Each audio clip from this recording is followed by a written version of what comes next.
नमस्कार मित्रों, आप सभी का स्वागत है आपके अपने YouTube चैनल में। जैसा कि हम लोग लगातार आप लोगों की इंटरनल सिक्योरिटी की क्लास चला रहे हैं, उसी क्रम में आगे देखिएगा।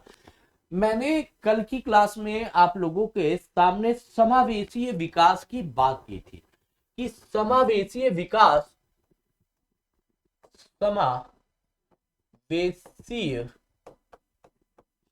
विकास की चर्चा हम लोगों ने की थी।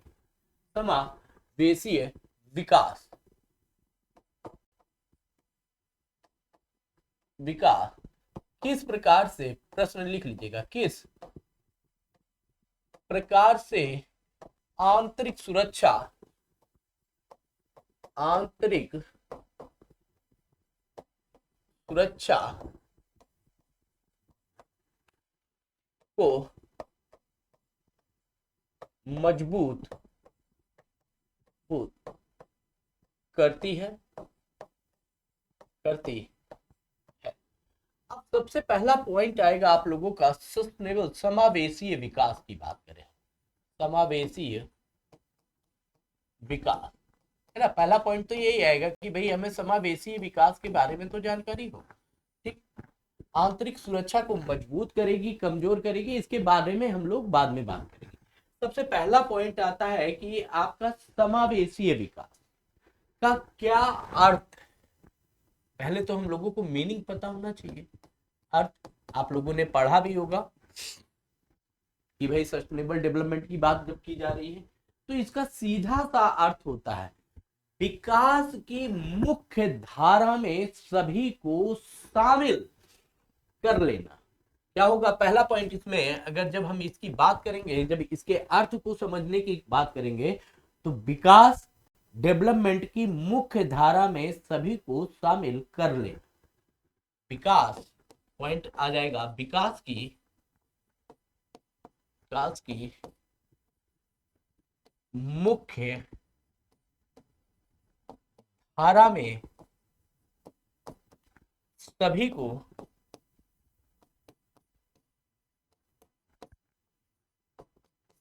शामिल कर लेना। अब एक पॉइंट यहां पर समझ में आया कि जो विकास की मुख्य धारा में सभी को शामिल करना, इसका मतलब है जब सभी शामिल होंगे तो विकास का लाभ भी जो होगा वो सभी को प्राप्त होगा। इसका मतलब तो यही निकल रहा है विकास का लाभ सभी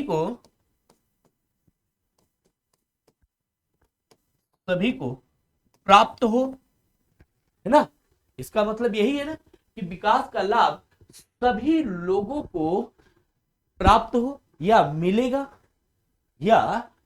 जब डेवलपमेंट की बात करते हैं, समावेशी विकास की बात कर रहे हैं, तो यहाँ पर विकास का लाभ सभी वर्गों को, सभी लोगों को मिलेगा। इसका दूसरे पॉइंट पे अगर हम लोग आगे बढ़ते हैं और चीजों को और क्लियर करने का प्रयास करें तो सभी को विकास का लाभ मिलेगा और सभी क्षेत्रों का समान रूप से विकास किया जाए।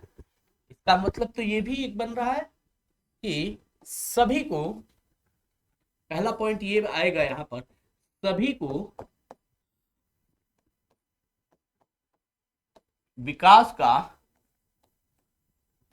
का लाभ प्राप्त होगा, लाभ प्राप्त हो। और दूसरे पॉइंट में हम लोग देखें कि सभी क्षेत्रों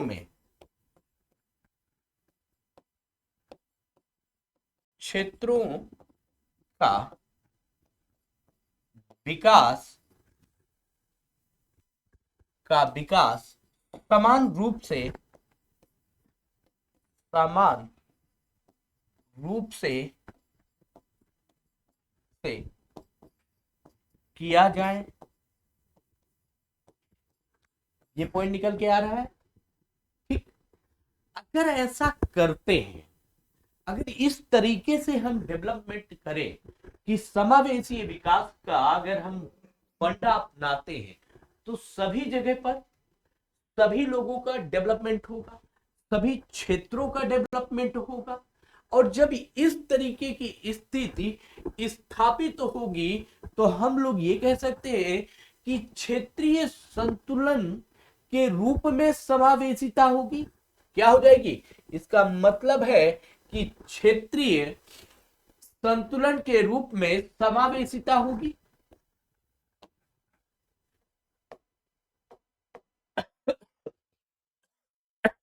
क्षेत्रीय संतुलन में समावेशिता क्षेत्रीय संतुलन के रूप में समावेशिता होगी।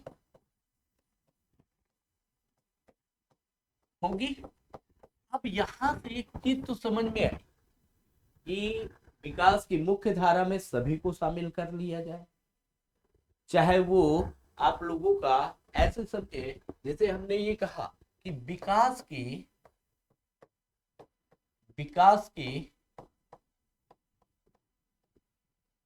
मुख्य धारा में सभी को शामिल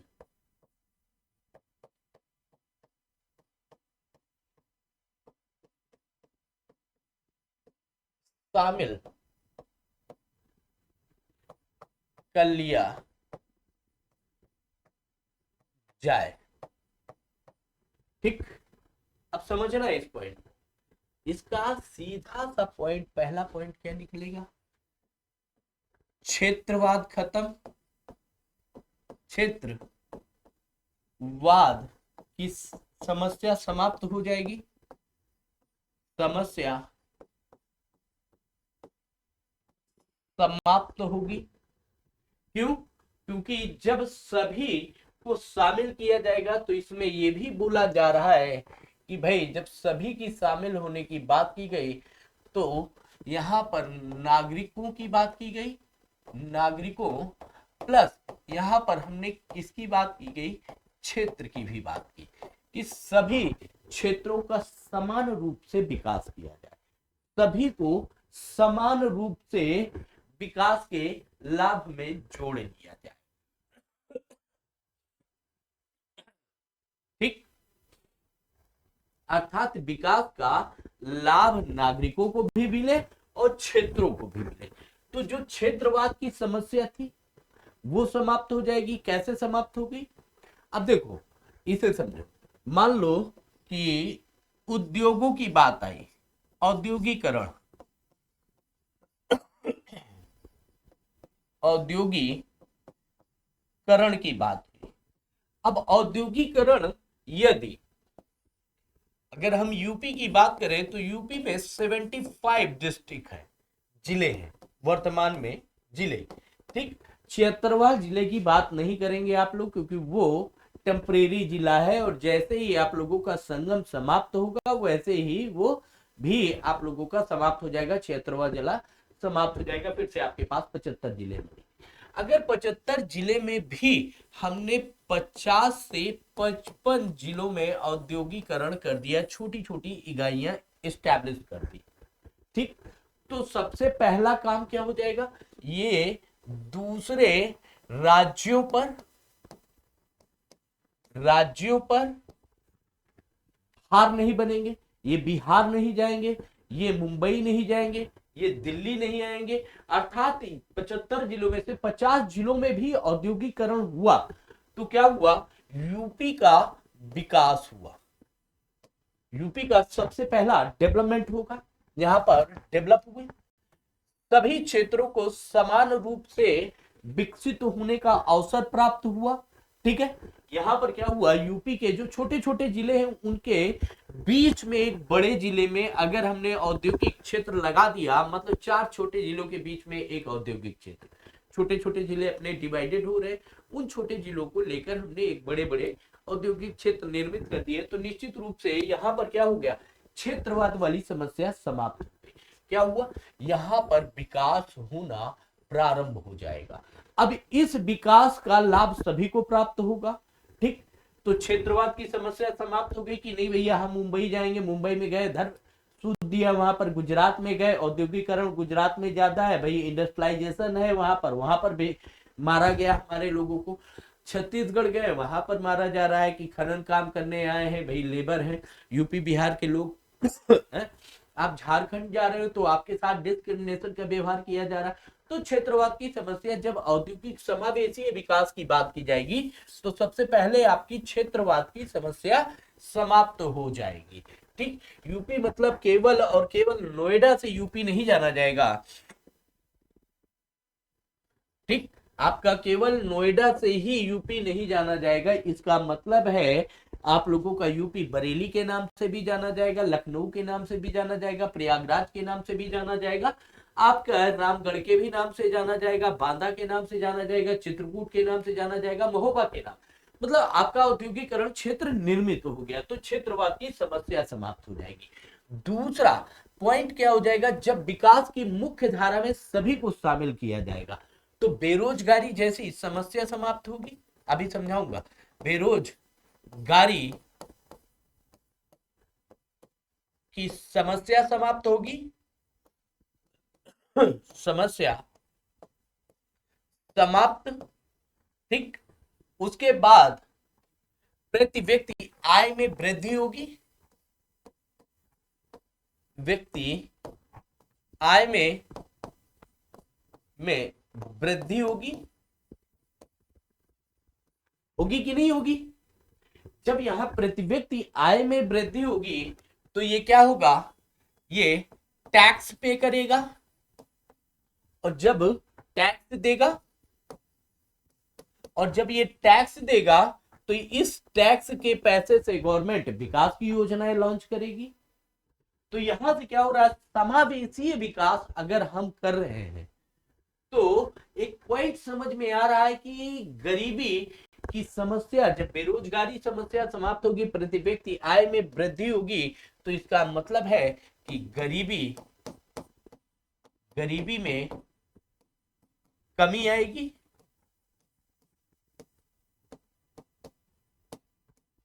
कमी आएगी। क्लियर कट बात है।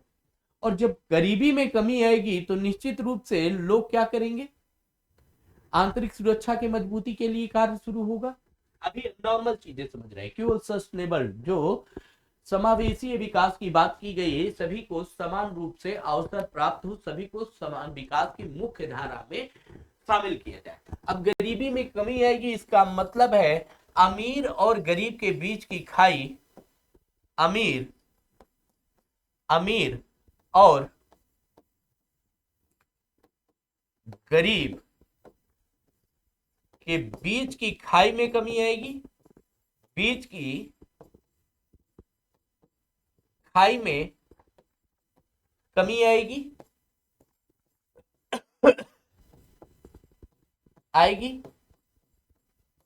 कि भाई अमीर अमीर हो रहा है, गरीब गरीब हो रहा है, तो ऐसा तो नहीं रह जाएगा जब विकास की मुख्य धारा में सभी शामिल हो जाएंगे कि भाई गरीब को भी उसके सोर्स ऑफ इनकम मिल रहा है, बेरोजगारी की समस्या उसकी दूर हो रही है, प्रति व्यक्ति आय में वृद्धि हो रही है, उसके पास परचेजिंग पावर में वृद्धि हो रही है, तो अमीर और गरीब के बीच की खाई में कमी आएगी। और जब ये खाई में कमी आएगी तो लोग क्या करेंगे, गरीबी रेखा में जो कमी आ रही है, अब देखो ये भी काम कम हुआ सस्टेनेबल आपके समावेशी विकास से। अब देखो नेक्स्ट पॉइंट अगर हम लोग देखें तो क्या हो जाएगा, रोजगार के अवसर में भी वृद्धि होगी, रोजगार के अवसरों में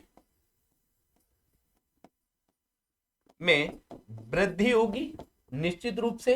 अब कैसे वृद्धि होगी, अब ये समझो।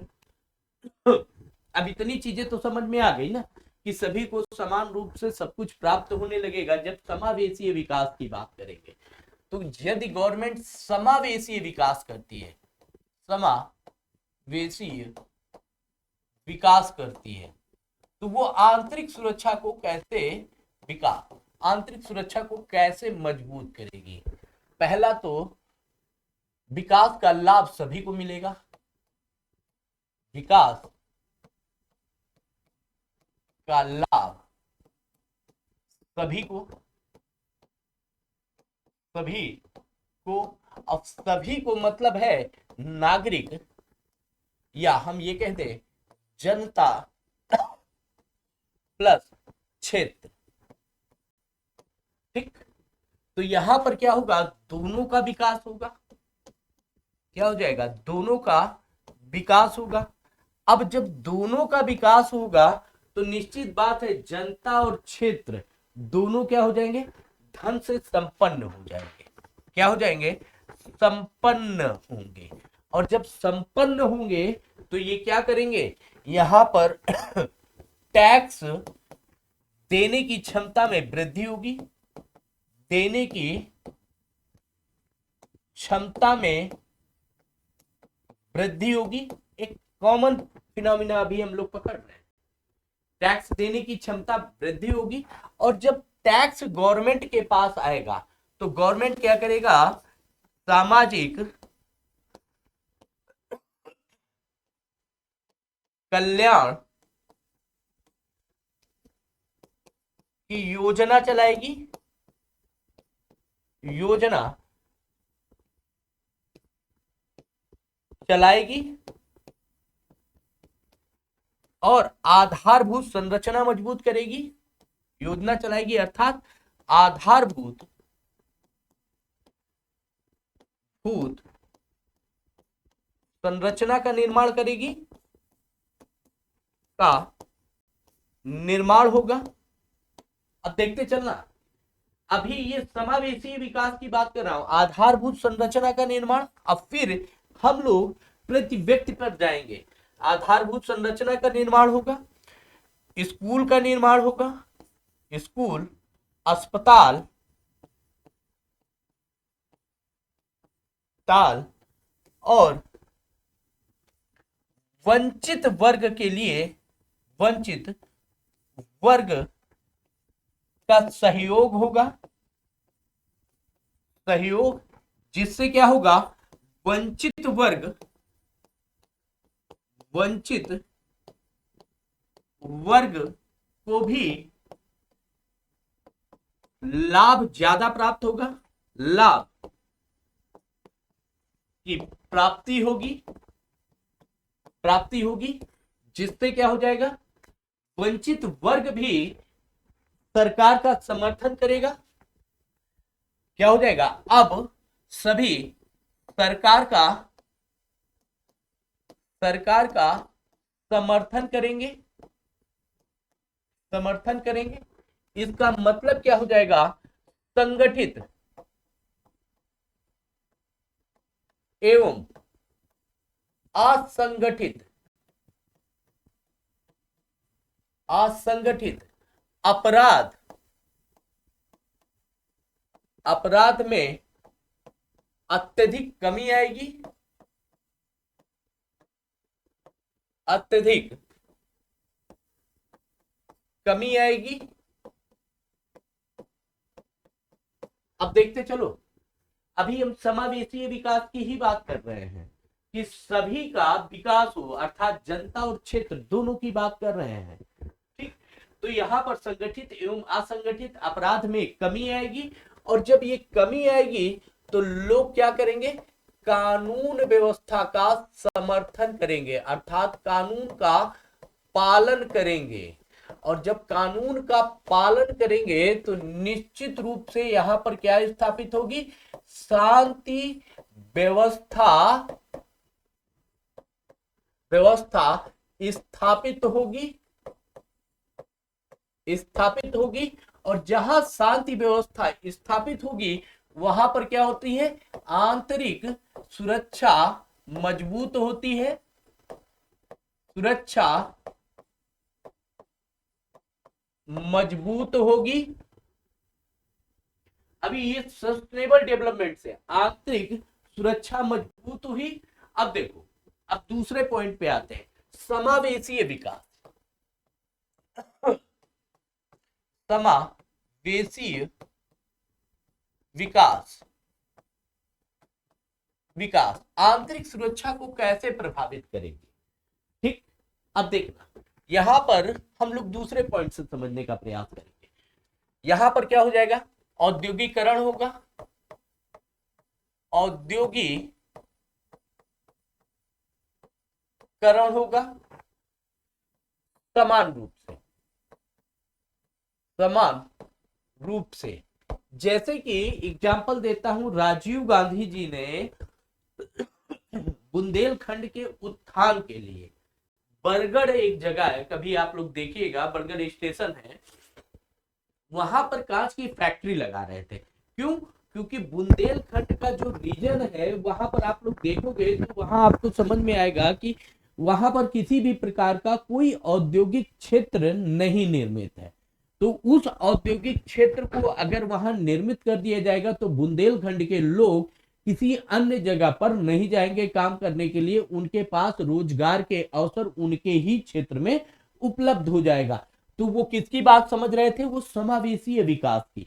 यहां पर औद्योगिकरण किया गया, मतलब समान रूप से वहां पर क्या हो जाएगा, सभी को लाभ की प्राप्ति होगी। अब देखो औद्योगिकरण हुआ, औद्योगिकरण से हम वही के रीजन को लेकर चले तो वहां पर क्या हो जाएगा, बेरोजगारी में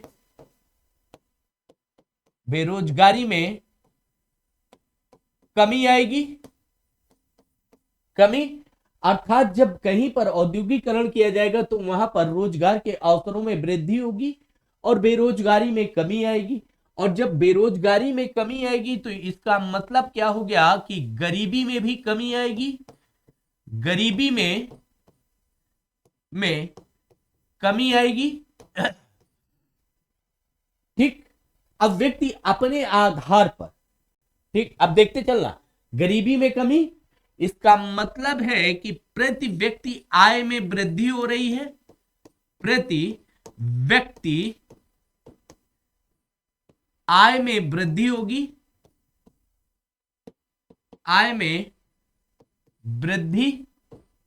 और जब प्रति व्यक्ति आय में वृद्धि होगी तो वो क्या करेगा, अपनी मूलभूत आवश्यकताओं की पूर्ति करेगा, अपनी मूलभूत आवश्यकता की पूर्ति करेगा, कि पूर्ति। अब मूलभूत आवश्यकता में आपकी क्या मूलभूत आवश्यकता है? ओयो तो है नहीं आपकी मूलभूत आवश्यकता कि भैया ओयो ही जाना है। तो मूलभूत आवश्यकता क्या है? कपड़ा, रोटी, मकान। फिर जब ये मूलभूत आवश्यकताओं की पूर्ति, तो अब आप क्या करोगे, बच्चों को शिक्षा, स्वास्थ्य इसकी भी आवश्यकता की पूर्ति करोगे, इन आवश्यकताओं की पूर्ति करोगे ना। अभी आप लोग पढ़ाई कर रहे हो और पढ़ाई के बाद सबसे बड़ी आवश्यकता तो विवाह की है आप लोगों को। कुछ लोग तो तैयारी ही करने आईएएस की इसलिए आते हैं कि जाएंगे गाँव में, फलानवा का लड़का क्या करता है, क्या फलानवा का लड़का साहब डीएम की तैयारी करेगा, है ना। तो साहब डीएम की तैयारी करेगा है तो भैया अब डीएम बन के आएगा लड़का। अब आप समझ लीजिए इससे बड़ा कोई पद नहीं है भारत में। अब गांव माहौल बना है, भैया की शादी हो गई, अब भैया अगले साल से डीएम ईएम नहीं, अब का भैया हमार का हुई है, हमार भैया डीएम हुई है, कुछ कहें कि हमार भैया पीएम हुई है ना। तो ये भी स्टेटमेंट आने लगता है आप लोग जब तैयारी करते हो। कुछ तो इसीलिए तैयारी करने आ रहे होते हैं, है ना। ये आप लोगों को भी पता है कि आप लोग मन लगा के जो तैयारी करते हो उनमें से 70% का जो डेटा होता है वो भैया डीएम ईएम नहीं बनना है। मान लो दिल्ली आए हैं तो कुछ तो होना चाहिए अपना भी। और यही सेम चीज दोनों पक्षों की बात है, महिला पुरुष दोनों। वो डीएम ईएम नहीं बनने आए हैं, सबको पता है कि हम बन नहीं पाएंगे, हमसे ना हो पाएगा। वो पिक्चर का डायलॉग है ना गैंग ऑफ वासेपुर में, बेटा तुमसे ना हो पाएगा।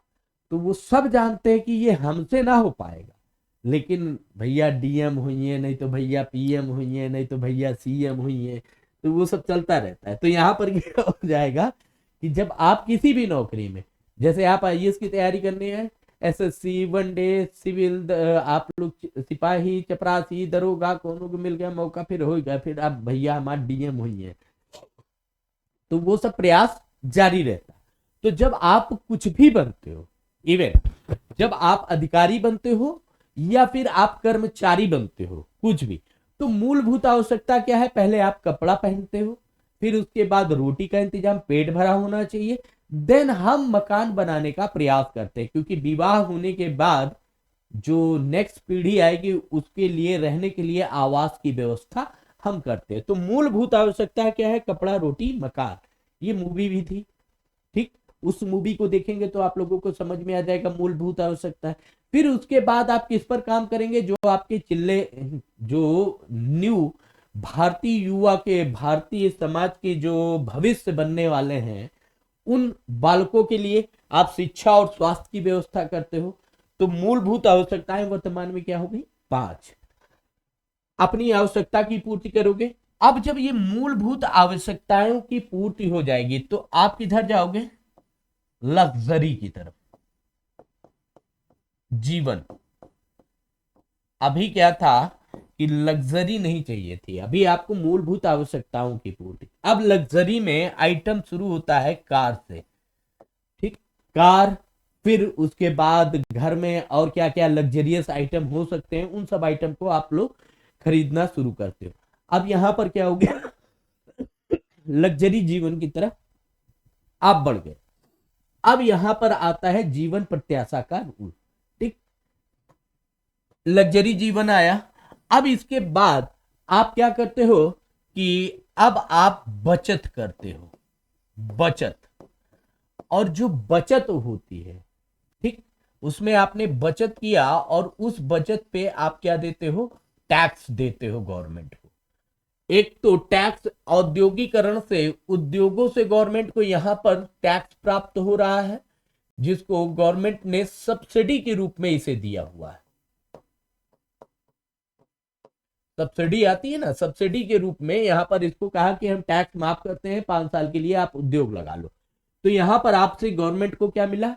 टैक्स मिलने लगा सभी लोगों से। मूलभूत आवश्यकताएं, जो प्रति व्यक्ति आय। दूसरा, यहां पर जब आपकी प्रति व्यक्ति आय में वृद्धि होगी तो आप सामान भी खरीदते हो, सामान की खरीद प्रारंभ होती है। और जैसी आपकी पॉकेट मनी होगी उसी आधार पर ही आपकी मार्केट का निर्माण होता है। क्या होगा? जिस स्तर पर आपकी पॉकेट होगी उसी स्तर पर मार्केट भी निर्मित होगी, ठीक। और उसी प्रति व्यक्ति के आधार पर ही मार्केट में सामान भी आप लोगों को मिलेगा। इसके माध्यम से भी गवर्नमेंट को टैक्स प्राप्त होता है। अब देखो, इन दोनों के टैक्स से गवर्नमेंट क्या करेगी? टैक्स के माध्यम से जो गवर्नमेंट के पास टैक्स गया वो फिर से क्या करेगी? औद्योगिक विकास के लिए ऋण देती है। ये जो बचत आई, जो टैक्स का पैसा आया, सरकार इसको 2 तरीके से काम करती है। एक तो कल्याणकारी योजना के रूप में, कार्य योजना हेतु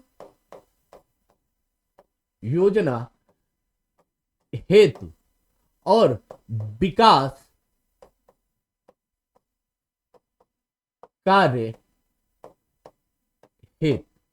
तो यहां से क्या हुआ कि सरकार पुनः औद्योगिक विकास की तरफ अग्रसर हो जाएगी, कहीं दूसरी जगह औद्योगिक विकास को, डेवलपमेंट को आगे बढ़ाएगी। ये कहां से हो रहा है? एक जगह से हमने ये चीजें देखी कि ये आवश्यकता।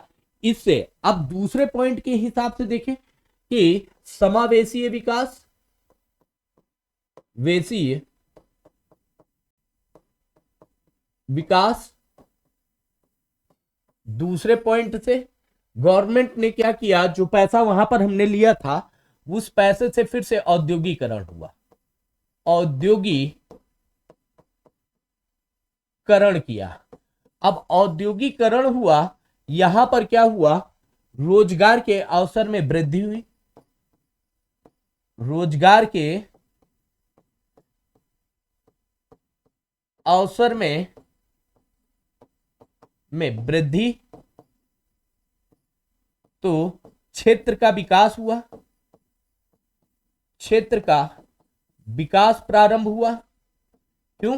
जैसे ही आपका औद्योगिकरण हुआ, क्षेत्र का विकास केवल औद्योग से नहीं हुआ। यहां पर कैसे हुआ? यहां पर औद्योगिकरण होने से भवन निर्माण प्रारंभ हो गया, इंफ्रास्ट्रक्चर भवन निर्माण प्रारंभ हुआ। निर्माण, स्कूल, कॉलेज, मार्केट, हॉस्पिटल,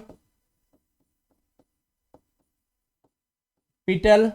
तो यहां पर एक क्षेत्र औद्योगिकरण होने से समावेशी विकास का, कि हर एक क्षेत्र पे जब हम इस तरह से डेवलपमेंट कर रहे हैं, सभी क्षेत्रों का समान रूप से विकास करेंगे, तो इसका मतलब है रोजगार के अवसर में वृद्धि के साथ साथ ये भी चीजें बढ़ी, मतलब क्षेत्र का विकास हुआ। और जब क्षेत्र का विकास होगा तो पूरे क्षेत्र के जहां जहां पर ये सारी चीजें खुली, वहां पर क्या हो जाएगा, प्रति व्यक्ति आय में वृद्धि होगी, आय में वृद्धि होगी। और ये सारी चीजें स्वरोजगार जनरेट करेंगे। ये क्या होंगी, इनके माध्यम से गवर्नमेंट क्या करेगी, यहां पर स्वरोजगार जन्म होगा, स्वरोजगार का विकास होगा। विकास होगा ना, क्यों, क्योंकि भैया यहां पर होटल भी खुलेगा, होटल। अब मेरे पास पैसा पड़ा है, मैं यहां पर जॉब नहीं कर रहा, लेकिन मेरे पास पैसा था, कुछ पैसा मैंने लगा के होटल खोल लिया, हॉस्पिटल खोल दिया, छोटी छोटी दुकानें खुल गई, स्कूल कॉलेजेस खुल गए, भवन के निर्माण, लोगों के रेजिडेंस के लिए, रहने के लिए विकास की बात हुई, रहने के लिए भी तो आवास चाहिए, तो भवनों का निर्माण प्रारंभ हो गया। ये सारा प्रोसेस कहां से हुआ, गवर्नमेंट से लोन लेकर यह प्रक्रिया प्रारंभ हो गया। अर्थात यहां पर औद्योगिकरण के साथ साथ दूसरा स्वरोजगार के भी अवसर में वृद्धि हो गई। तो यहां से भी क्या हो गया, प्रति व्यक्ति की आय में वृद्धि हो गई।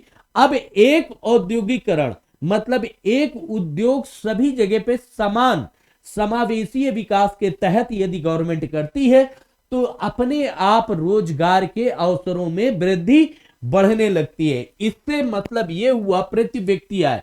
इसका दूसरा पॉइंट यह निकलेगा कि बेरोजगारी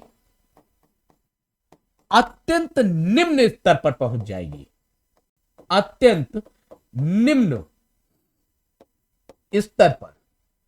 और इसका दूसरा पॉइंट यह होगा कि गरीबी ना के बराबर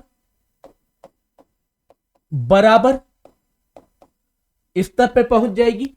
इसका दूसरा पॉइंट यह हो जाएगा, जब व्यक्तियों की आय बढ़ेगी और रोजगार के अवसर लगातार बढ़ रहे हैं, तो यहां पर क्या हो जाएगी कि उनकी परचेजिंग पावर, खरीद क्षमता में वृद्धि होगी, खरीद क्षमता में वृद्धि होगी। और जब ये खरीद क्षमता में वृद्धि होगी, इसका मतलब है ये टैक्स अधिक देंगे। क्या हो जाएगा, टैक्स अधिक देंगे। अब टैक्स का मतलब हर जगह इनकम टैक्स मत घुसेड़िए, वहां पर टैक्स दो तरह के होते हैं, एक तो डायरेक्ट और एक इनडायरेक्ट, प्रत्यक्ष कर और अप्रत्यक्ष कर। क्या हो जाएगा, प्रत्यक्ष कर और दूसरा अप्रत्यक्ष कर। दो तरीके के कर होता है। टैक्स डायरेक्ट आप लोगों का टैक्स होता है, इनडायरेक्ट जैसे हम लोग पे करते हैं डायरेक्ट टैक्स, और इनडायरेक्ट टैक्स दोनों को हम पे करते हैं। जैसे आप स्टूडेंट हो, आप इनडायरेक्ट टैक्सेस को पे कर रहे हो, मतलब टैक्स तो सब कोई दे रहा है, हम तो दे ही रहे हैं, आप भी दे रहे हो, ठीक। इसका मतलब है गवर्नमेंट के पास पैसा अधिक पहुंचेगा, और जब पैसा अधिक पहुंचेगा तो गवर्नमेंट यहां पर लगातार सस्टेनेबल समावेशी विकास लगातार करती चली जाएगी, जिससे क्या होगा, क्षेत्र दर क्षेत्र का विकास बढ़ता चला जाएगा। और जब इस तरह की स्थिति होगी तो क्षेत्रवाद जैसी समस्या नहीं उत्पन्न होगी। और जब क्षेत्रवाद जैसी समस्या नहीं उत्पन्न होगी, आप समझो समावेशी विकास के मैंने दोनों डायरेक्शन आप लोगों को समझा दिए कि कैसे कैसे ये क्षेत्र के विकास के लिए काम करेगी, कैसे ह्यूमन के डेवलपमेंट के लिए काम करेगी, और फिर कैसे ये फंडिंग को जनरेट करके आगे और विकास को बढ़ाएगी। इसका मतलब है कि अमीर और गरीब के बीच की जो हम लोगों ने खाई की बात की थी, वो खाई क्या हो जाएगी, कम हो जाएगी। तो यहां पर समावेशीय विकास जब होता है, समावेशीय विकास, वेशीय विकास जब होता है तो क्या होता है, सभी का समान रूप से विकास होता है। सभी स्थानों या क्षेत्रों का, सभी क्षेत्रों और निवासियों को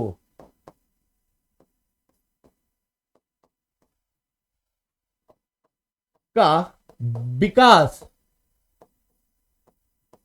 समान रूप से होता है, समान रूप से।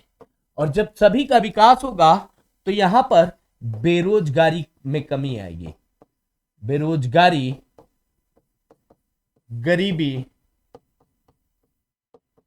में कमी आएगी। और जब ये कमी आएगी तो निश्चित रूप से इसका लाभ क्या होगा, प्रति व्यक्ति आय में वृद्धि होगी, व्यक्ति आय में वृद्धि होगी।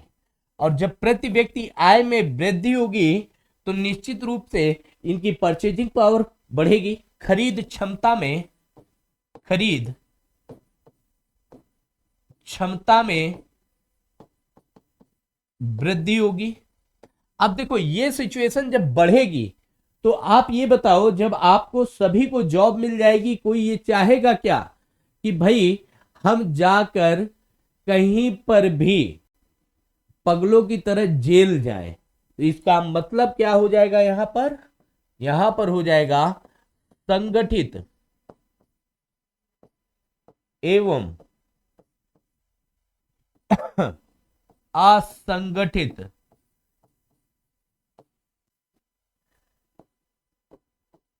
अपराध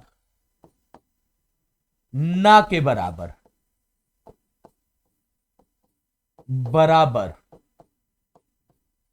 होगा।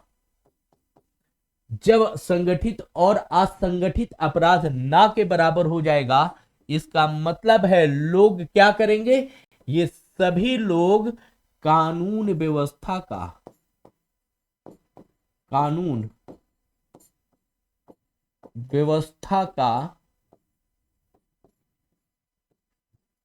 समर्थन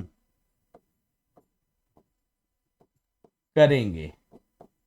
और जब कानून व्यवस्था का समर्थन करेंगे तो सब जगह क्या हो जाएगी, शांति व्यवस्था स्थापित हो जाएगी।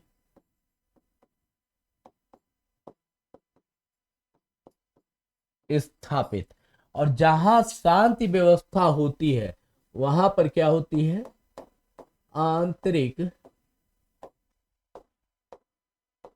सुरक्षा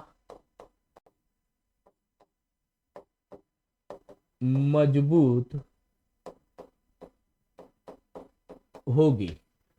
तो ये हम ये कह सकते हैं कि समावेशीय विकास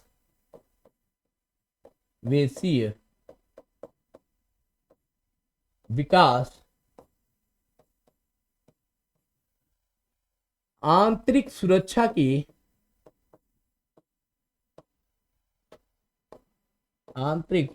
को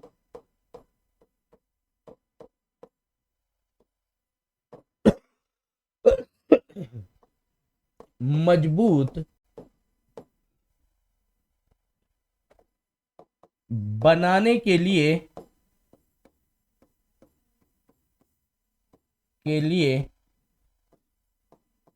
एक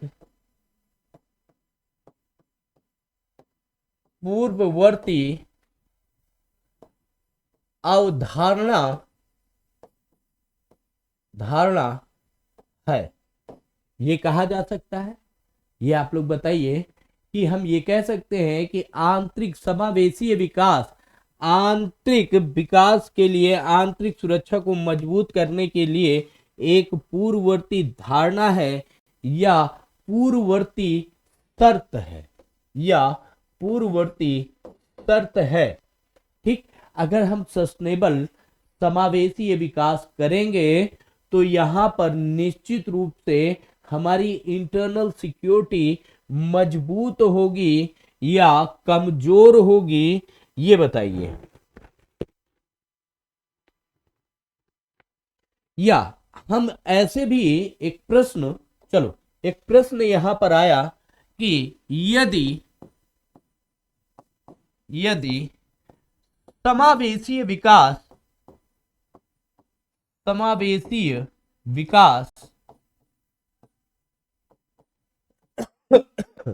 असफल हो जाए, असफल हो जाए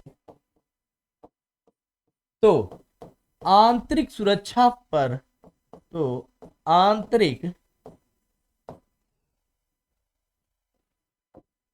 सुरक्षा पर इसका क्या प्रभाव पड़ेगा, स्पष्ट कीजिए। ये क्वेश्चन आया, इसे लिखने का प्रयास कीजिएगा। एक क्वेश्चन और, आंतरिक सुरक्षा या समावेशीय विकास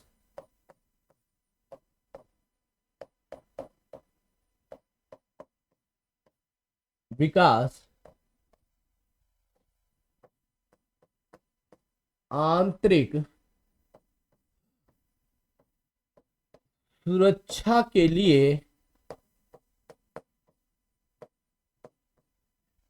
एक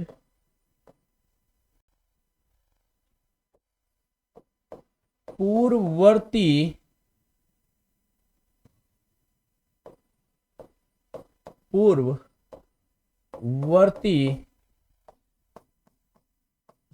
शर्त है। इस तथ्य को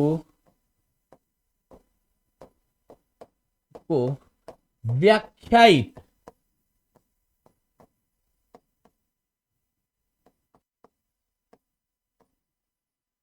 करें या टिप्पणी करें या समीक्षा करें।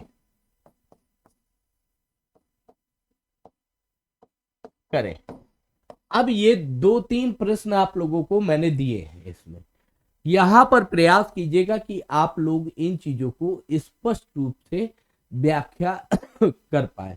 अगर किसी को भी कोई प्रॉब्लम होती है इसको लिखने में या नहीं समझ में आता है, आप लोग नहीं लिख पाते हैं, तो आप जरूर कमेंट सेक्शन में आकर बताइएगा, फिर मैं आप लोगों को आंसर लिखना भी बताऊंगा। लेकिन अब धीरे धीरे हम लोग उस तरफ अग्रसर हो चुके हैं जहां से हमें पूछे जाते हैं और उसी आधार पर हम लोग चीजें आगे करते हुए बढ़ेंगे। तो चलिए फिर मिलता हूं आप लोगों से नेक्स्ट क्लास पे। चलिए, थैंक यू, जय हिंद, जय भारत।